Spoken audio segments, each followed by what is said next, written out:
Hey guys. Hey guys, it's Mark. It's Michelle, and this is what a winner looks like. Yeah. I like that shirt. For the podcasters, I have a shirt that says "This is what a winner looks like." There you go. Right? To kill the joke. This is one of the shirts that I found yesterday in my closet that I had put away Because I was too big for them. So I have lost weight. Look. Yay! See? This is even big. Yay! All right. Well, we are back with another episode of This is Mark and Michelle. Krista! Hey, Krista. Thanks for being here. And we wanted to talk a little bit more about lovability and acceptance, because one of our friends here said, does the list that you make have to be about yourself? And that's the whole point of loving yourself, is you're talking about yourself. You're finding the things about you that make you lovable to you. So yes, it is definitely it definitely has to be about yourself. You would make a list about somebody else if you were trying to find out what made them lovable to you. That's why I started with the cats, because everyone loves their animals. So what are the characteristics of the animal that you have that you love? So you write that down. That gives you something to go by. Right. And it gives you a model to model your list on for yourself. Right. And, so you can think honestly about yourself. Go ahead. Sorry. That is the whole point. You're trying to think honestly about yourself. But maybe I need to talk about this very thing now. I said just a second ago, you make the first list to model the list on about yourself. Let's talk about that. When you want to improve something about you, or you want to make your life better, you find somebody who's doing life better than you think you're doing. And then you see what they're doing, see how they do it. You read things that they've written about how they do it, and then you do it for yourself. That's, I'm going to be honest, modeling is an accepted scientific principle, but it's also an accepted principle, a method in any other field, in spirituality and any other fields. For instance, music. Right. Martin Luther King Jr. Said that one of his heroes was Martin Luther. Well, I know that sounds kind of cheesy, being a Martin Luther King, but the thing is, all people who are trying to improve themselves have a role model that they go by. I'll tell you who mine is, and nobody's going to know who he is. Maharaji. Okay, I know who Maharaji is. So I'll explain who Maharaji is unless you want to. No, go ahead. Okay. There's a reason you do this. All right. If any of you have heard of Ram Dass, his birth name was Richard Alpert. He had been a scientist and a psychologist who had studied LSD and things like this back in the late 50s and early 60s. Well, Ram Dass went to India. Richard Alpert went to India. And he decided he wanted to study Hinduism and the sadhus and the yogis. And the guru that he came to study under was a guy named Maharaji, and an Indian guy. And here is an interesting story about Maharaji. When Richard Alpert got there, Maharaji gave him the name Ram Dass. Well, when Ram Dass got to India and started studying, he had a little bit of LSD left with him. And so he gave Maharaji some LSD. Maharaji says, no, more. So Ram Dass gave him some more. And he's looking at him like, that's way too much for somebody who's never had LSD. Maharaji looks at it and says, no, I want more. So he gets more. He takes like 900 micrograms, which you only take like 5 or 10, listening to people that I know have done it. And he takes 900 micrograms, downs it, has absolutely no ill effects whatsoever. It does nothing to Nothing. him. Not even good effects. It does absolutely nothing Because to he's him. already in a blissful state, and that's where I'm wanting to go. So Right. that's why I choose him. That's why she chose Maharaji. You might as well choose somebody way out there, right? Because if you wanna ascend to those heights, you find somebody who's already there. You know what I mean? Not that she's doing LSD, No. but she No, I want to do it all. Yeah, I want to do it all solely. Matrixly. Oh, I've not come up with a word for this yet. Yeah, well, she wants to do it using spiritual means only, meditation and that kind of stuff. Matrixly, energetically. Yeah. Okay. I have to come up with a word for what I'm trying to describe. We will announce it to you on another live. I know, you can't wait. We'll have a whole live all about it. But anyway, the whole point is Michelle's role model is Maharaji. Because he's done what she wants to do. And Jesus in later years, walking on water, healing people, that's the kind of stuff I want to get into. Yeah. It's not Jesus, but the stuff that Jesus did. Right. Well, and the thing is, that's the whole point. You've seen us do what you want to do. That's why you buy the book, Heal Your Autism's Do-It-Yourself Guide, Healing Begins in Your Kitchen, because we show you how to do it. But the whole point of this whole modeling thing is don't just strike out there on your own, because it won't be a path. It'll just be trial and error. That's why you find models people to model to yourself. Role models. Notice that phrase has model in it. Right. Role model. Right? So that you can do the same thing. And that's why I was reading Robert Holden and Louise Hay, like I was talking about yesterday, is because they learned how to love themselves. And Louise Hay talks throughout her book, You Can Heal Your Life, all about how she had learned to love herself. And Robert Holden, he talks about, he's not much older than me. I think he's in his mid-50s, but he talks about how he had to learn to love himself. You find the people who've done what you want to do, who've already done it, and you follow their path. If you need to tweak it, you have to, because not everything that they do will be right for you. And not every teacher is going to be right for you either. We may not be right for you. Now, it might be that you're so chronically ill that you can't find yourself. And that's why this diet thing is just the beginning. Yes. Of an amazing life. Mm-hmm. But this diet thing that we do, or this protocol, will get you to a space inside yourself that, hi, Helen, that will take you beyond what you could ever have imagined. Mm-hmm. And that's how much this has been good for her, right?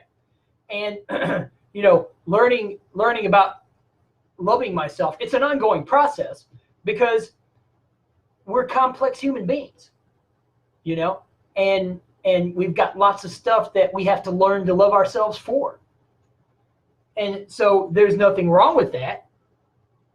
There we go. Hi, Patty. And so if you wanted my list from where I am right now, and 10 years ago, this would not have been my list. I was chronically ill. Mm-hmm. Extremely. Explain how chronically ill you were. I was having migraines every day. Mm-hmm. Every day. TMJ so bad that I had to wear a splint sometimes during the day. Mm-hmm. Lots of gastrointestinal issues. Mm-hmm. Hi, Tanya. Frozen shoulder. Mm-hmm. Lots of genital issues. Mm-hmm. What else, Mark? Lots of food allergies. Oh, yes. And for instance, 10 years ago, she couldn't eat any onions in any form whatsoever. Right. That would trigger a migraine. Now she can eat raw onions and she likes them. Yes. First time in my whole life I've been able to eat onions. Yep. My whole life. So think about that. 0 Uh-huh. to 40. 8 probably. Did I eat them last year? Yeah, I think so. So 49 really. right To so, now. Exactly. I couldn't have onions. 10 years. Okay, so my 10 year ago, it was hard to love myself at that point because I believed my body hated me. I thought my body was punishing me. I wanted to play music and I had to hold instruments, so I thought my body thought I was a bad person. So it made things hurt so that I couldn't play, but I played anyway. So I had no self-esteem at that point. In fact, I really hated myself. And then I found Louise Hay's book and started doing her, grab that book, started doing the affirmations in her book. And I wrote them, hand wrote them. So for instance, if you have anemia, she says the probable cause is yes, but attitude, lack of joy, fear of life, not feeling good enough. So the new thought pattern, and this is what I would have written pages of. And it is safe for me to experience joy in every area of my life. I love my life. That's this book. You Can Heal Your Life, Louise Hay. But now that did help me. That did change me very slowly. What's this for, Mark? Oh. Not that you can see all the way to the bottom, but Michelle wrote a stack of paper that was literally 18 inches from the top to the bottom. And that was over maybe a year. Year and a half. And, well, I'd say about 2. And so it was at least 18 inches. So from the tabletop, here, let me. It doesn't quite fit, but literally from this finger to here, that's how tall that stack of paper was that she wrote. All of it was affirmations front and back. Yeah, front and back. And that seriously started changing her life. And what kept me going is I would write on one particular like elbow or shoulder, and I would feel some relief. And so that kept me going with it. You know, if you see results, you're going to keep going. So where am I now? Well, but see, here's the thing. We were going to talk about lovability and acceptance today. Right. Okay, acceptance starts with what she had to do. Right. And then I started, when I was driving, I had a long commute, about 30, 40 minutes, both ways. So I would say I would affirm something the whole way up, the whole way down. So I would say, I love myself. I love myself. And I started believing it. And I did it over and over and over just to get out of the horrible morass of molasses kind of living. I was just tired of being there. So I started having a higher, okay, I am persistent. I was like, I am persistent. But now I've gone through all of that.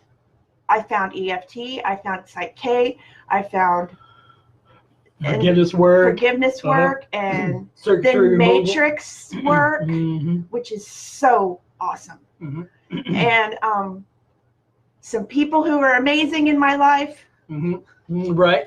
And so the whole point of her saying this is, as you learn, you have to learn to love yourself over a period of time. It doesn't just happen. No, it won't just happen. But I asked her yesterday, I said, do you like yourself now? Oh, yes. And that is amazing. Because she did all of those affirmations, saying them out loud and writing them, and her feelings reflected back to her good things. Yeah. And so she felt good. Now, right at the beginning of that, my whole immediate family exploded. And I became, I lived with a husband who wasn't available, and then I had no support. So that pushed it further. Yeah, it did. It kept her going, and she just kept pushing through, because that's really what you've got to do. And hi, Claire. Hey, Claire. I had some really amazing friends. And of course, they're still friends. Yep. But she started that in 2008. And so next year in July, it'll be 12 years that she's been doing this. But her life is 180 degrees in the direction of wonderful. Right. Compared to what it was. Things still happen, like the car starter died. So You know, things still happen, but your reaction to it is so different because you know who you are.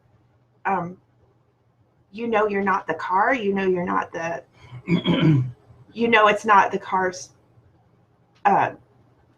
punishing you. You know that kind of stuff, that kind of thinking. I do want to say that it was very helpful to hear Anthony Williams say, "It is not your thinking that made you sick.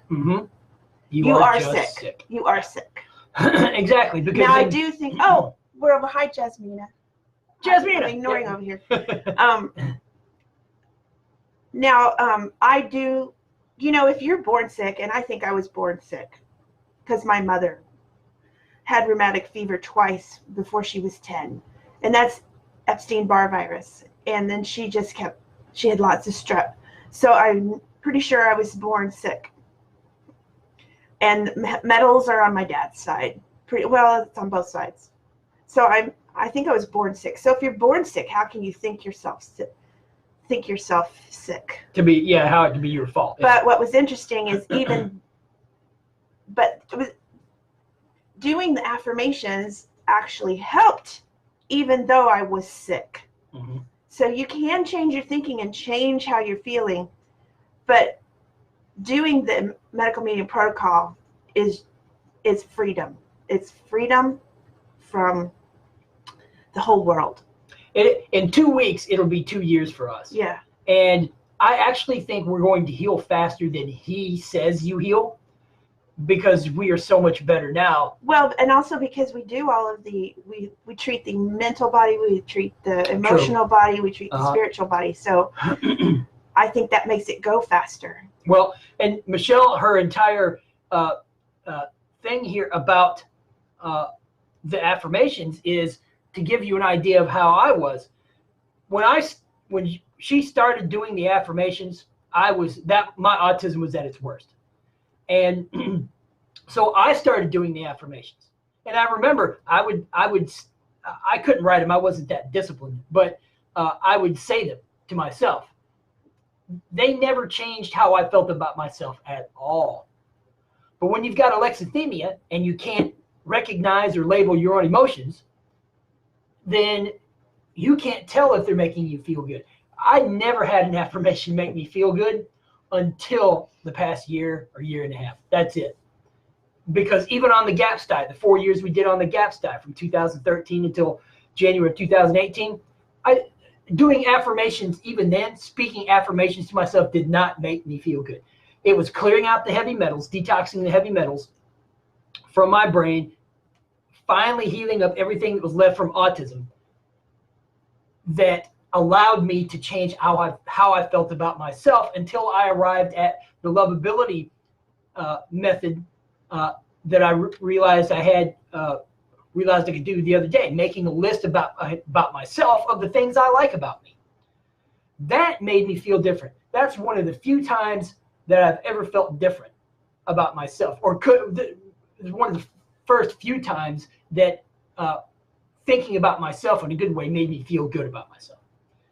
And that may not be the case for all people with autism, but as our friend asked yesterday, does it have to be a list about you? Yeah, because you're talking about learning to love yourself more. So the list has to be about you.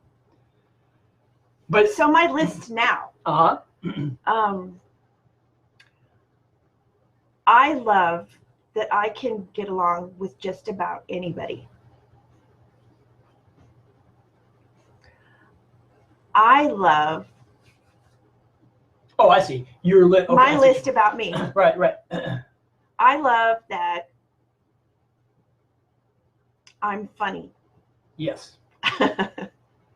Hilariously disgusted at times. With me, that is. I love that I like to get my hair colored because it's fun. I love that I'm fun. Okay, that's off the top of my head.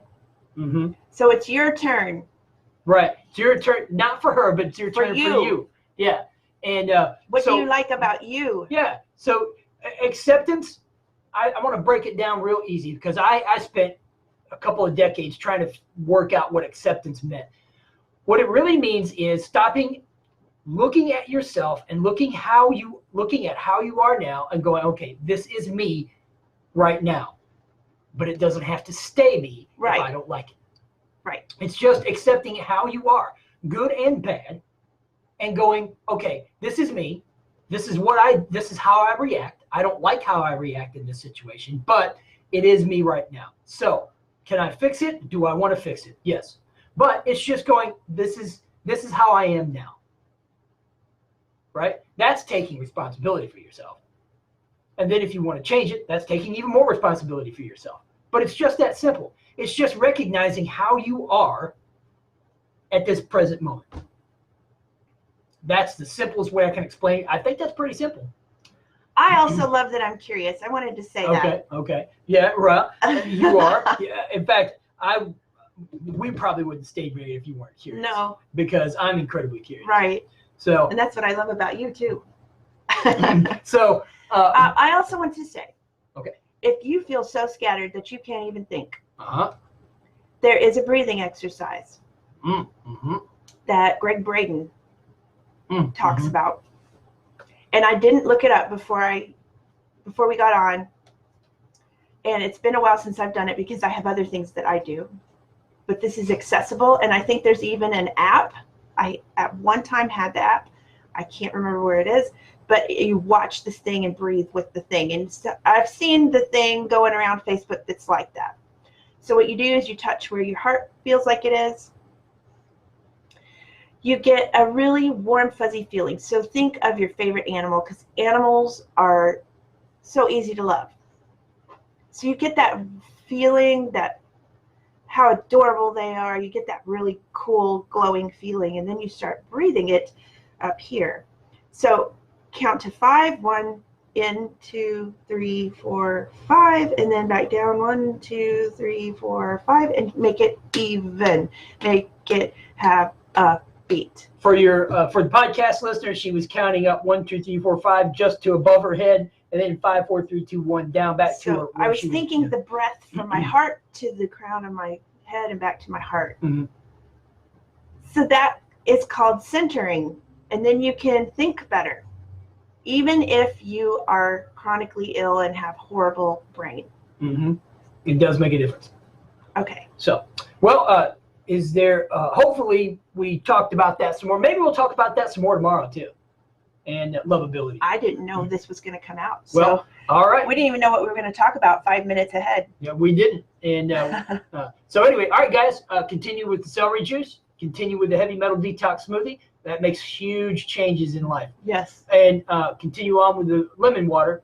And definitely go to our website, www.healyourautism.com, for a free ebook, Buried Alive, One Man's Journey Out of Autism. And then once you're ready to start detoxing and healing yourself, go to www.healyourautism.com/buy the book, BUY the book. And then we have messaging support, www.healyourautism.com/support. And the book that we have on our detoxing guide is called Heal Your Autism's Do-It-Yourself Guide. Healing Begins in Your Kitchen. And it shows exactly how we got to where we are and how you can do the same thing. And so anyway, guys, we will see you tomorrow. Have a great day. Bye-bye.